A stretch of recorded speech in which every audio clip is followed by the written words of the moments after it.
Good morning. Good morning. I'm Linda Long. I reside at 32245 River Drive in Chiloquin. And we have a ranch on Modoc Point Road and on the Williamson River and then on Rivers Drive.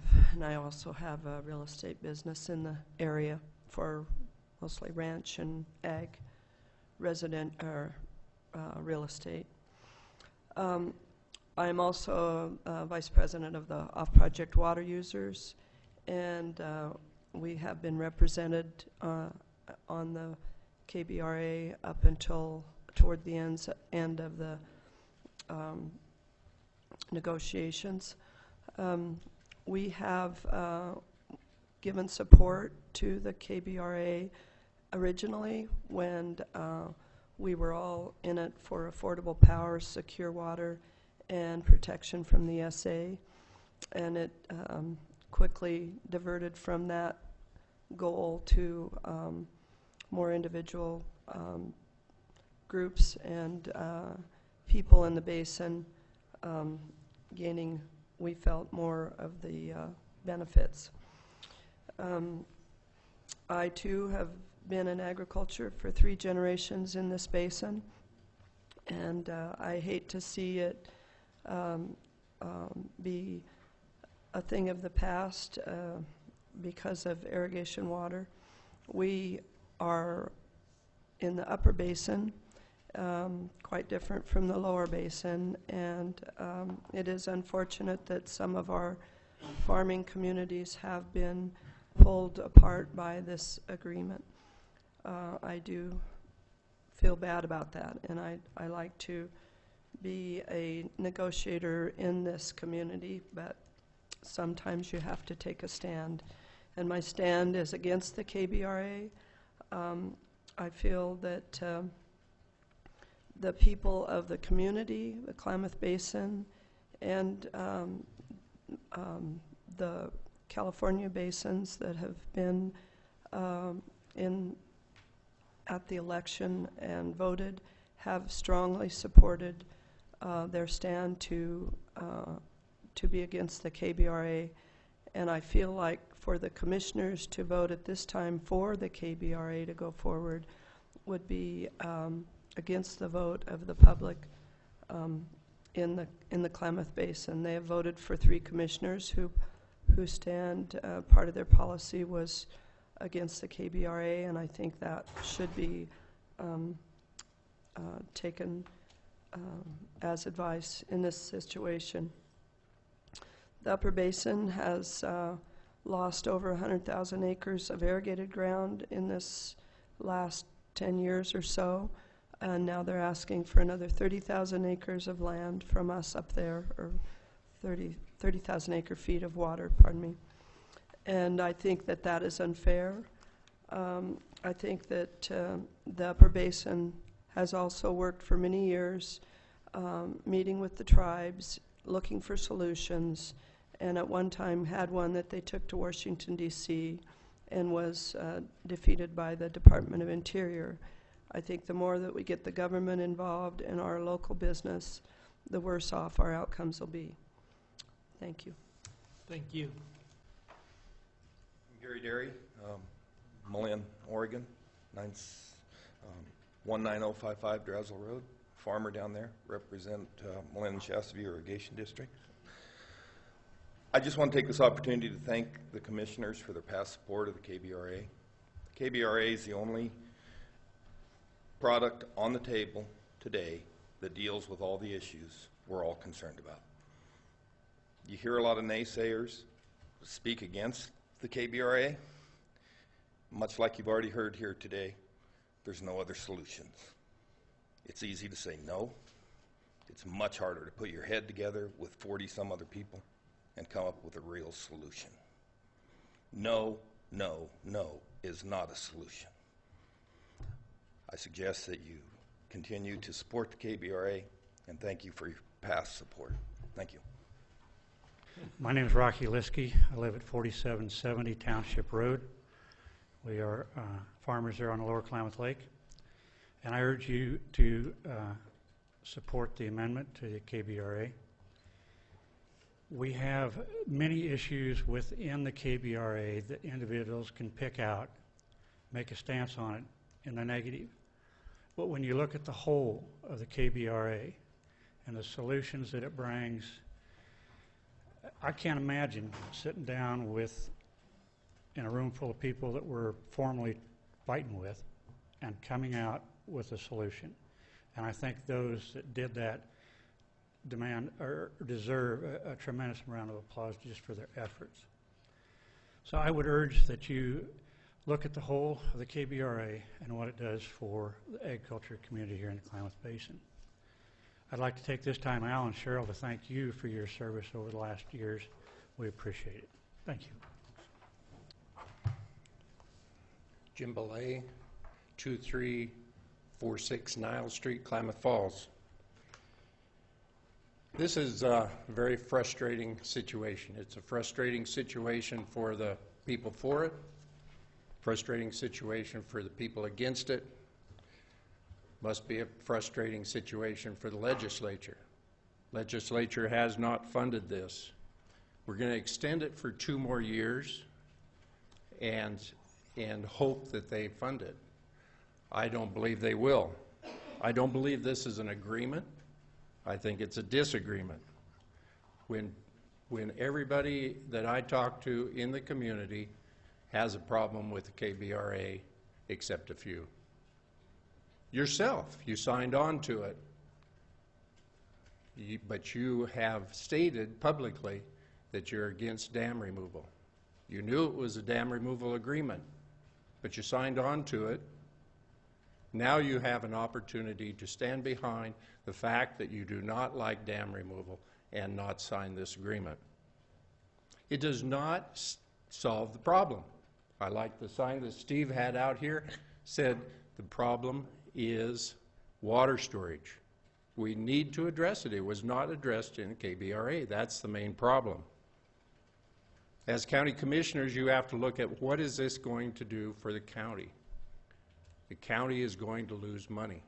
We're going to lose tax money from the dam if it's tore out, and we're going to lose tax money from land that's idled. I think that's the responsibility of the county commissioners to address that problem.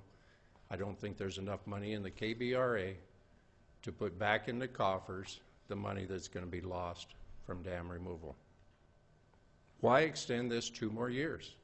Let's get it over with now, not sign on to the agreement, and start a process to have an agreement that we can live with.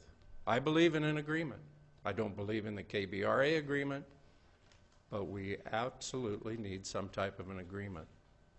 I think that just like the sign that Steve showed, I think that there is people in this community that want to see a new agreement.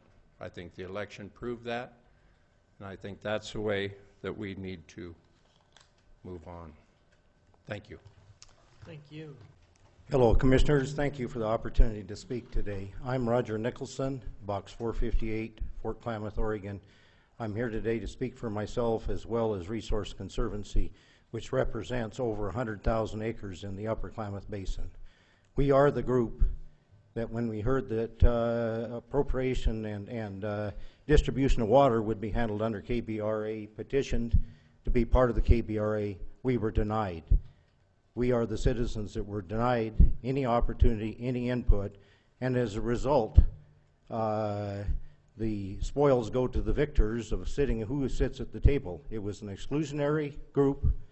The Upper Klamath Basin, for the most part, was denied access to those settlement negotiations, as well as one other large group, 2 large groups actually, the general public, as well as the ratepayers, the PP&L ratepayers.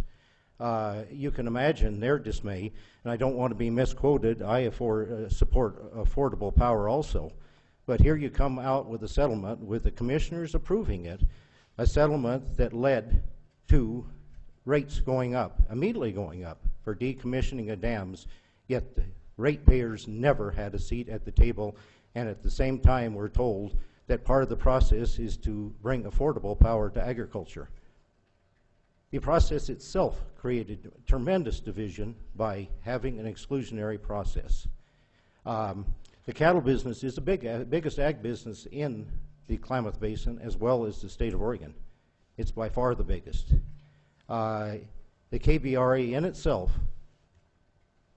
absolutely hurts the cattle business. I might add that the little bit that the commissioners at the time got into KBRA, a little pittance that supposedly they were to get from the Oregon lottery to make up the difference in the property taxes lost, in and of itself told you that there were people in the upper basin being destroyed, absolutely being destroyed, and you accepted pennies on the dollar for what the economic detriment to this community will be through this process. I support a settlement. I am the one that led a settlement with the Klamath tribe 5, 6, 7 years ago. That process was signed in Washington, D.C. Interior came back and would not allow a true local settlement to issues. They refused to sign on to this. It is time, it is certainly time, that we don't give any more time to KBRA, let it die its death, and let's get on with a true community settlement, not a group of 26 parties, which are mostly agencies. And without the largest group, the Upper Klamath Basin has more irrigated land than any other area in this Klamath Basin, and we're denied access to that settlement process. When you have a faulty foundation, your building will fall. I urge you to turn down this amendment. Thank you. Good morning. My name is Brent Shane. I'm a fourth-generation Klamath Basin Project area farmer. And while I applaud the efforts of those that have attempted to make a settlement, from where I sit, I view it as a failure at this point for the following reasons. I cannot be shown where we have guaranteed protection from the Endangered Species Act and the biological opinions. We have to have that. Everybody in this room needs it. Can't see where there's a guaranteed delivery of irrigation water. Until I can be shown that guarantee, I will not support it. I did an Adobe Reader word search on the Klamath Basin Restoration Agreement. The word guarantee appears one time in that document where it states there is no guarantee of affordable power for the project irrigators. Until I am shown a guarantee of affordable power, I will not support it, and I don't think you should either. One thing, my district voted to support the KBRA without polling the paying patrons. Inasmuch the Klamath tribes got it right, they allowed their members to vote. And I think that the various irrigation districts should have shown their paying patrons the exact same courtesy. And that's a courtesy that we were denied. And as a result, my board is suing the paying patrons to have their act validated in circuit court. And that's an action that I don't take kindly to. With those thoughts in mind, I urge you to vote no on the amendments. And like I said, I applaud the efforts that went into it by numerous individuals, and numerous individuals spent a lot of time and money, but we do not have a workable agreement. Thank you for your time. Thank you for the opportunity to put in my 2 cents. My name is Ambrose McAuliffe, Fort Klamath, 70 years old, started irrigating when I was a sophomore in high school. And I, of course, I'm sure you can appreciate, I vote the party line. And what I'm here to suggest to you is why don't you put the turd in the next commissioner's pocket? Instead of struggling with this, obviously the underbelly of this whale is not a pretty sight, and there's a lot of issues that need to be revisited.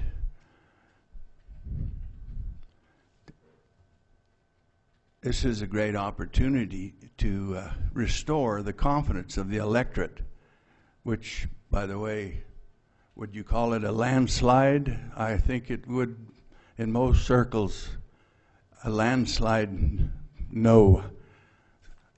After 75% of the population has voted for the for the commissioners, we'll say.